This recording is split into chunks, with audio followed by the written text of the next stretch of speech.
Welcome to my first book where we will experience astrology through a love story. I hope you like it and I would like to read your comments about your views. At Flaminio. A Love Written in the Stars. Part 1. A Cosmic Encounter. Lila had always been fascinated by the stars. Growing up under the clear desert skies of Arizona, she often stayed up late with her telescope, charting constellations and making sense of the universe. An avid believer in astrology, she swore by her daily horoscope. As a passionate Leo with a fiery personality, Lila approached everything in life with vigor, including love, but her fiery nature often left her heart scorched. When her best friend Maya dragged her to an astrology-themed mixer in a dimly lit bookstore one Friday night, Lila was skeptical. "It's all a gimmick," she said, crossing her arms. Maya raised an eyebrow. "And yet you'll read 2 horoscopes every morning just to double-check your day." The room buzzed with soft chatter, punctuated by the soothing scent of sandalwood. A compatibility wheel hung in the center, inviting attendees to spin and discover their potential matches. Lila, ever the skeptic, gave it a reluctant spin. The wheel spun, eventually landing on Aquarius. "Great," she muttered. Detached and aloof. "Just my type." From behind her, a soft chuckle interrupted her grumbling. "Not all Aquarians are as cold as you think," a voice said. She turned to see a man with dark curls and a mischievous grin. "I'm Orion, by the way," he added. His aquamarine eyes sparkled under the bookstore's string lights. "Orion?" she asked, laughing. "That's too perfect for an astrology mixer.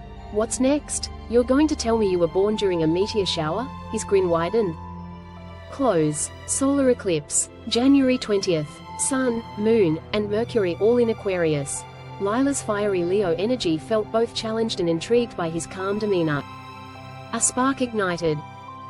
Part 2. Celestial Chemistry. Over the following weeks, Lila and Orion spent their evenings stargazing and discussing the mysteries of the zodiac. They were, in many ways, opposites. Where Lila was bold and expressive, Orion was introspective and thoughtful. Yet their charts told a different story.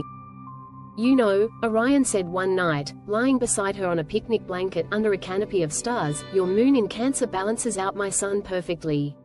You crave emotional connection, and I bring the detachment you sometimes need to stay grounded. Is that your way of saying I'm dramatic?" she teased. "Not dramatic. Passionate," he corrected, brushing a stray curl from her face. "I think it's why we work. Fire needs air to keep burning." For Lila, Orion wasn't just another fleeting romance. She felt understood in a way she hadn't before. He didn't just tolerate her fiery outbursts, he welcomed them, calming her with his logical Aquarian charm. Meanwhile, her warmth and creativity coaxed him out of his analytical shell.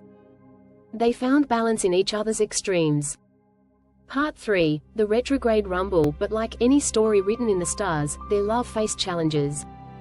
Mercury retrograde arrived, bringing miscommunications and unresolved tensions to the surface. One evening, as they sat in a cafe, Lila mentioned her dream of moving to New York to pursue a career in creative arts. Orion hesitated. "New York? That's a big change. You knew this about me," she said, her voice rising. "Leo's 5th house, my chart practically screams ambition." "It's not about your ambition, Lila. I love our quiet life here. The stars are clearer in the desert, so that's it. You'd rather stay comfortable than grow with me." The cafe seemed to hold its breath. Orion sighed, rubbing his temples. "This isn't about comfort. I just need time to think." For the first time, the stars above seemed to mock her. Were they truly as compatible as their charts suggested? Or were they doomed to be just another cosmic lesson in heartbreak? Part 4. An eclipse of hearts. Weeks passed, and the distance between them grew. Lila threw herself into preparing for her move, while Orion disappeared into his work as an environmental scientist. But despite the silence, their connection lingered. On the night of a rare lunar eclipse, Lila found herself back at the hilltop where they used to stargaze. She had come to say goodbye to the desert skies before leaving for New York. To her surprise, Orion was there, clutching a small telescope. "I thought you might come here," he said, his voice soft. Lila crossed her arms, trying to mask her surprise. "The eclipse is about letting go of things that don't serve us, right?" Maybe that's what we are. He shook his head. Or maybe it's about transformation. About seeing the shadow and choosing the light. He stepped closer, his aquamarine eyes searching hers. I've been an idiot, Lila.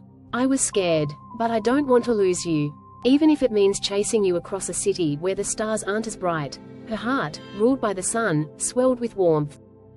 You'd do that for me. I'd do anything for you, he said. Leo and Aquarius, polar opposites.